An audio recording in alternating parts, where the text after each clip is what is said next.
In a quiet public park where families seek moments of peace, where children laugh and chase birds, where neighbors bring their pets and pensioners enjoy the fading rays of British autumn sunshine, a brutal attack shattered the illusion of normalcy. The victim? A 14-year-old schoolgirl, a child, a daughter, a friend, allegedly attacked by not one, but two individuals who, according to early reports, are recent arrivals with no confirmed identification, no record, and no verified age. They're being referred to by authorities as asylum seekers, but many across the nation are calling them something else entirely: illegal arrivals. News of the incident spread like wildfire. First whispered conversations in local cafes, then social media posts igniting with anger, grief, and disbelief. And within just hours, a wave of sheer frustration erupted, not just in the park, not just in the girls' school or community, but across an emotionally exhausted country. But no sooner had people begun to process this monstrous assault than a second wave hit. The announcement that the perpetrators would be placed into a youth detention facility, not a traditional prison. Why? Because, as the government phrased it, age assessments are ongoing.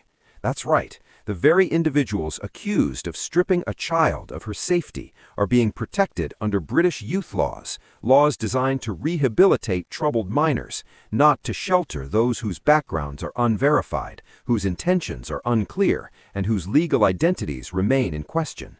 Across the UK, the public reaction was volcanic. Online forums lit up with outrage. Local councils were flooded with calls. School boards met under pressure. And then the protests began.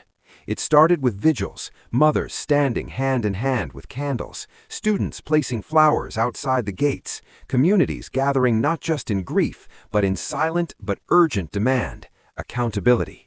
But that silence didn't last, because silence, in the face of repeated institutional failure, tends to give way to something far louder: rage.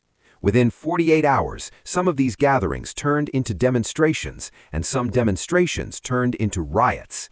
In London, Birmingham, Manchester, Liverpool, people flooded the streets. Some chanted angrily, others clashed with police. And in certain areas, groups branded by the press as thug mobs began taking matters into their own hands. Windows shattered, fires lit in trash bins, police lines pushed back. Video after video flooded social feeds, showing citizens pushed to the brink, not simply by one horrific attack, but by a system that seems unable or unwilling to protect its own. What makes this case so uniquely explosive is not just its brutality, but its symbolism. For many, this isn't about one girl. It's not even about two alleged attackers. It's about what they represent in the eyes of millions. A growing perception that the UK's borders are bleeding, our institutions are buckling, and those in ivory towers continue to place ideals over innocent lives. At the heart of it all lies the question that no official wants to answer clearly. How did this happen, and who let it happen? Let's talk facts. According to data made public only after extensive pressure, more than 80,000 individuals arrived by illegal crossings in the past 2 years alone. Of those, thousands claimed to be minors, despite arriving with no paperwork, no proof, and in many cases, facial features that clearly suggest they are grown men. Age verification is mostly visual, inexact, and ripe for manipulation. In many cases, frontline caseworkers are told to err on the side of caution. That caution is now costing us dearly. The suspects in this case fall under exactly that gray area: unverified minors. And because we, as a system, cannot confirm their age, we give them every legal protection imaginable, including housing them among other young people in institutions designed with rehabilitation in mind. But rehabilitation requires trust. It requires clarity. It requires confidence in who you're dealing with. Otherwise, you don't have justice, you have roulette with people's lives. But where in all this chaos is the voice of the government? Ask the parents protesting outside Westminster. Ask the teachers demanding updated protocols. Ask the victim's family, whose privacy we will not violate, if they feel heard. And while they wait for answers, the public watches a disturbing chain of events continue unfolding.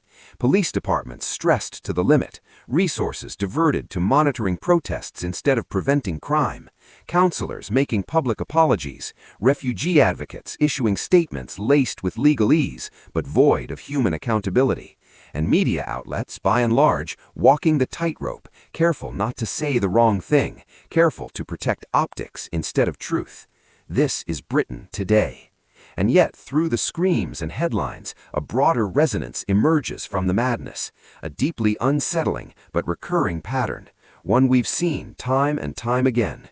A crime happens involving individuals whose legal footing in this country is vague or contested. The outrage follows, the government scrambles, investigations are promised, panels are formed, statements issued, but real change is delayed, or worse, it never comes. Which brings us back to this moment, this tragedy, this riot, this girl. What this tells us isn't just that the system failed again. It tells us that the British public no longer sees these failures as isolated. They see them as expected, formulas, not surprises, but inevitabilities. And in governance, nothing is more dangerous than the collapse of hope. We'll look at the roots of that collapse in the section that follows. To understand how we reached this boiling point, we need to trace the slow erosion of trust in the institutions tasked with protecting the British people. It didn't start with this one attack, but this case has become the flashpoint, the emotional tipping moment where decades of mismanagement, judicial compromise, and blind bureaucracy crystallized in horrifying clarity. In past years, we've witnessed crimes committed by individuals later discovered to have taken advantage of the UK's asylum or youth protection systems. In each case, we were told it was an isolated incident. That narrative is comfortable, it dampens unrest, it silences uncomfortable questions. But how many isolated incidents does it take before we admit this is a pattern? Ask people in border towns overwhelmed by new arrivals. Ask overworked social workers. Ask the doctors trying to estimate the age of someone who insists they're 16 while physically appearing closer to 35, all without access to advanced testing. Step back even further and we see a wider failure of clarity and consistency.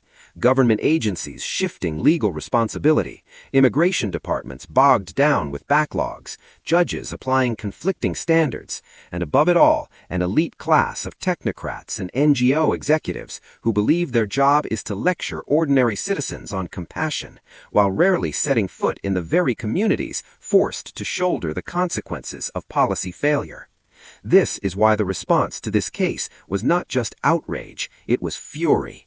Because to the average Brit, this wasn't just lawlessness, it was an insult, an attack on both safety and the intelligence of the population. How could anyone justify youth rehabilitation for unvetted foreign nationals accused of sexually assaulting a minor? How can a broken system identify them as alleged victims of circumstances when there's an actual British child who is a real victim, whose life will never be the same again? The tragic irony is that while institutions bend over backwards to avoid even the perception of discrimination, they're creating the very climate that fuels division and mistrust. Some will say this kind of language is dangerous, that criticizing asylum procedures conflates vulnerable refugees with criminals. But let's be crystal clear, this critique is not about race, not about religion, not about ethnicity. It's about verified versus unverified, legal versus illegal, justice versus delay, and above all, citizen safety over bureaucratic neutrality. Setting laws to protect minors is humane. Ignoring the possibility of fraud or deception within a broken verification process is negligence. After the attack, while the victim was receiving treatment and her family was too traumatized to speak publicly, government spokespeople were already issuing carefully curated responses. They spoke of ongoing assessments, due process, and respect for international obligations. Not one word about justice, not one word about safeguards, not one mention of how a vulnerable British child became the victim of a system that either could not or would not draw the line between caution and cowardice. What's worse is this bureaucratic defensiveness then fanned the flames on the street. Those thug mobs blasted by mainstream headlines, who are they really? Are they criminals? Are they opportunists? Certainly some are, but look more closely and you'll find teachers, lorry drivers, ex-police officers, veterans, single. Breaking news. What comes next may not follow the path authorities expect or want. Because this isn't a local crisis with clean ends. This is the symptom of a national fracture, one that's deep, raw, and increasingly irreparable unless real leadership steps in now, not years from now. Let's start with the basics. Trust, once broken, can't simply be restored via a press release or a panel investigation.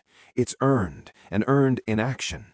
But instead of action, what the British public has seen in recent years is a rotating carousel of excuses, apologies, legal loopholes, and media campaigns designed to manage sentiment rather than fix systems. And now we're watching the result. A country that once took pride in its stable, law-bound civics now finds itself split between alarm and apathy. One half of the population is protesting, the other half has checked out completely, numbed by repetition, worn down by injustice fatigue. But underneath both sentiments is the same core wound: disbelief that what just happened was even allowed to happen at all. The violent scenes we've seen, those protest groups turned aggressive, that sense of civic rebellion, are downstream of unanswered grievances. The same people being smeared for acting out are often the same people who spent years trying to raise concerns through appropriate channels, only to be ignored by officials more interested in placating international committees than protecting British neighborhoods. That's why the outrage sparked by this tragic schoolgirl attack didn't dissipate after a few interviews and hashtags. It metastasized. It became a mirror, and in it, the country sees its own institutions looking the other way. And this is where things become dangerous. Because when normal people no longer feel protected by the state, they start looking elsewhere for security. Rogue community groups, online echo chambers, pseudo-leaders with real voices but no official accountability. And history tells us, once people begin organizing outside of the democratic structure, the consequences become unpredictable. What lies ahead is not just anger at migration, it's not just anti-government sentiment, it's something worse, a total belief that those in charge are deliberately prioritizing other interests over the safety of their own citizens. And belief, even when partially fueled by emotion, even when unverified in some cases, is more powerful than policy. Because in times of crisis, people don't reach for white papers, they reach for shields, for allies, for certainty. And authority figures who speak in riddles and legalese become symbols of disconnection. This widening divide will shape what we see next. Already we're seeing new political movements gain traction, not because they have fresh ideas, but because they at least sound like they're listening. Candidates who speak plainly, who call things by name, who don't flinch at the idea of reforming policy stamped as untouchable for decades. The old political order, wrapped in diplomacy and delay, may struggle to regain footing if it continues to treat outrage as something to manage rather than respond to. And media? It's beginning to crack too. The public isn't waiting for the BBC to tell them what happened. They've seen the videos, read the leaked emails, shared first-hand accounts. And once the truth lives in the viral stories shot on smartphones and broadcast on uncensored platforms, then trust in curated narratives disappears entirely. We're on the edge of a seismic cultural shift, one accelerated by repeated institutional failures, especially those tied to public safety, immigration, and accountability. The heart of the matter is this: every system needs a red line, a moment where caution gives way to clarity, debate gives way to decision, and this case, in all its horror, has become the red line for millions.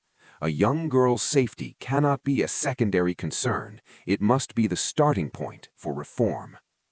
People want answers, not just platitudes. Who vetted these individuals? Why were they in public housing with no confirmed identity? On what basis were they categorized as minors? Which agency signed off on their placement? Where was the oversight? Were social care workers ordered to keep certain details quiet?